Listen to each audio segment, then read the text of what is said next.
So let's be honest for our damn selves. Tycoons definitely have how do you put this nicely? Fallen off on the face of Roblox.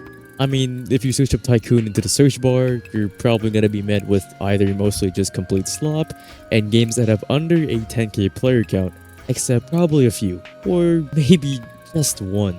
And it's honestly, it's a surprising one, as it stood the test of time, and it's none other than Restaurant Tycoon. Yeah, Restaurant Tycoon has definitely prevailed throughout all the eras that Roblox has had, and I think it's still gonna keep going. So let me tell you why, and also why it's one of my favorites on the entire godforsaken site. Sorry if I sound sick with quoting this, it's because I am. Here are YouTubers who rap. First, Dream.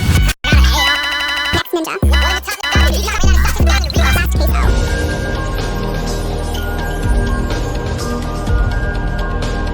Big reason, probably the main reason, actually, if me and you are being realistic about this, it's the fact that it's not like the other Tycoons. Let's use the most recent one, the third installment. Now, of course, in almost every other Tycoon, you'd think of there to be some sort of dropper, claimer, yada yada, and even an owner's door. Now, let me tell you, I guess that's in this game, but like, only if you really think about it. Because Restaurant Tycoon is literally just a management simulator, which that is what a tycoon is, but it just does things kind of different. Let me put it like this. Think of it like if instead of building a house in Welcome to Bloxburg, you're, well, building an entire restaurant in this game. And somehow, it feels much more accomplishing to do that in my own eyes. I mean, let's set the standard straight. Do you think it'll be more rewarding building a house for your own selfish ass, or building a restaurant for many people to enjoy? Pick your poison. Anyway, back to the main topic at hand. Restaurant Tycoon ain't like most of the other ones because, well, to be honest, you gotta do your own shit. Of course, you are given a starting spot and stuff like that, but it just doesn't hold your hand further than that, unless there was some tutorial that I completely forgot about. I mean, you don't really need one, so it's okay. I don't know why I'm saying that like it's a hard game, which,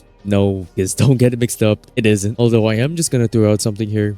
You just can't expect to unlock almost everything in this game on the first day, or second day, or first week, unless you're a fucking freak. But once you do start a new save file, the entire restaurant is basically yours to do whatever you want to it from the get-go. There's no buttons on the floor, cock blocking you from unlocking other ones, like a regular Tycoon, but rather there's some tables here to start you off.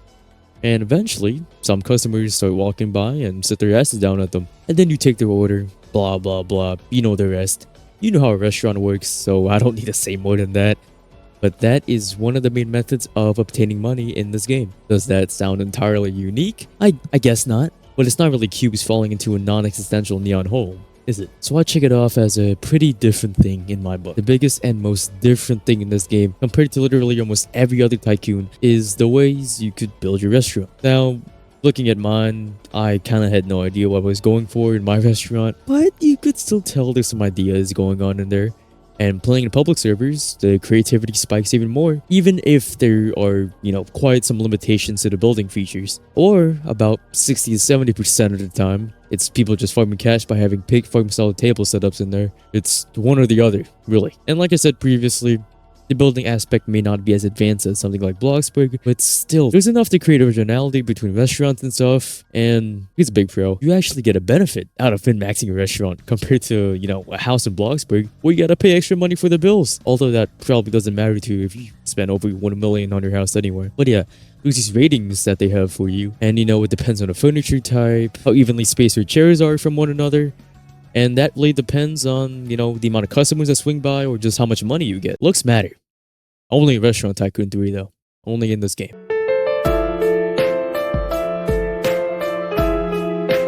Okay, so this one's kind of personal. Well, a little bit. I'd say Restaurant Tycoon as a whole was one of the first games on Roblox that I had actually put quite a good effort on in my old account. I missed that account.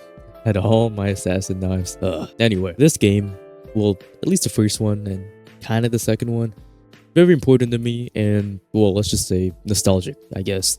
I'm quite impressed and pretty happy that the three-parter series has kind of been able to last this long, even if practicality, all the games are kind of the same thing. When I was like, 6, 7, 8, 9 years old, the idea of building a restaurant from the ground up, well, actually, the starting place, if we're being real, it just fascinated me for some reason. Do I remember my restaurant being ugly as shit?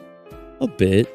But do I remember enjoying myself in that trash-ass iPad? Absolutely. But like, I was a little dumb kid. Still kinda am. But if I'm still entertained by the same concept and come back to the newest installments of this game, then Restaurant Tycoon's definitely doing something right. Which brings me to my next point.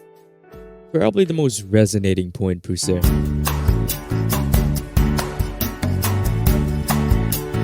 Woohoo, who knew managing a damn restaurant could be so entertaining? Definitely not little old naive me. But I mean, if you piece this shit all together, I guess it does make sense. Owning a restaurant, check. Building whatever I desire, check. Naming my employees also whatever I want, check. Having Quadeca be a personal chef?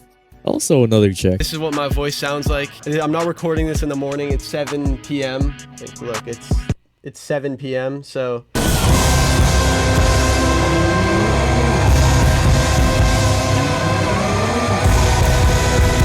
although, seriously, the gameplay loop Restaurant Tycoon is, well, to me, honestly, pretty addicting.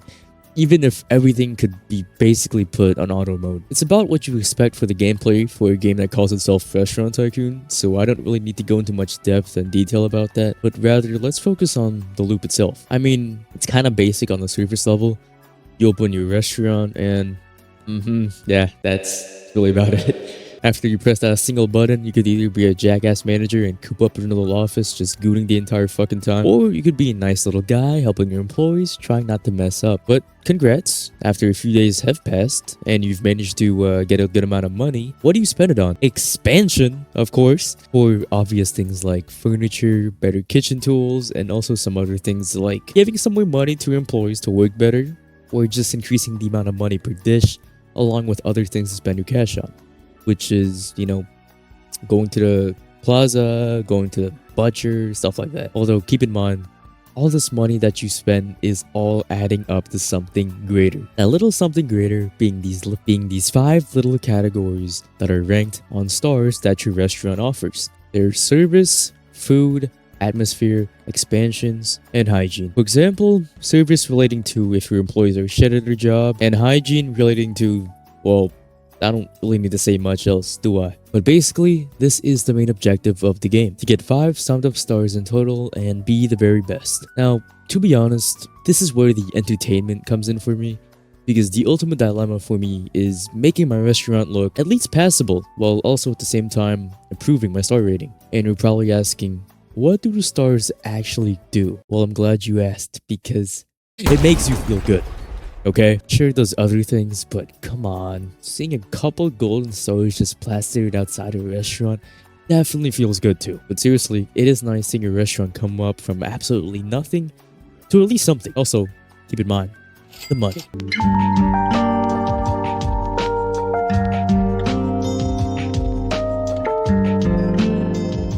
So this is probably the shortest yap section. But, you know, I appreciate the amount of effort the devs put into this game. I mean, they made an original song that, my one friend won't stop singing. And I can honestly see why, because it's a banger. In fact, almost all the songs in this game are pretty good. On top of that, I also find it pretty cool that they have all these dishes in the game that you're able to make. Special shout out to Indonesia. It's nice that they also have models and 2D pictures of them, and it's rather just not being blank cubes and flat text that just says the meal itself. Great choice, devs. Good work. And lastly, Restaurant Tycoon 3 just feels much more lively with the town and stuff. I definitely dig it. But yeah, that's about all I gotta say for this cute little game series. Well, mostly Restaurant Tycoon 3. I mean, I kind of do have some nitpicks, like the customization is kind of limited for employee designs and stuff, like very limited, and how, boy, it's gonna sound a little petty, but like, it's the fact that when it rains in the 3rd game, or for the others too, I don't know, I just can't see the rain when I'm under a roof. Like, maybe because my unorthodox building stuff, but like, come on, man. I love Restaurant Tycoon, and I just can't wait to see the 4th one in a couple of years from now, or a couple updates to the current one. This is just my little comfort game, and nothing can dare to take it away from me. It's just a little relaxing management game that makes me happy. And with that being said, that's all I can say. I would say more, but I kind of can't, since it's literally just a tycoon about a restaurant. So yeah, see you fellows. Hopefully you guys were okay in my little hiatus. Okay, really. Bye.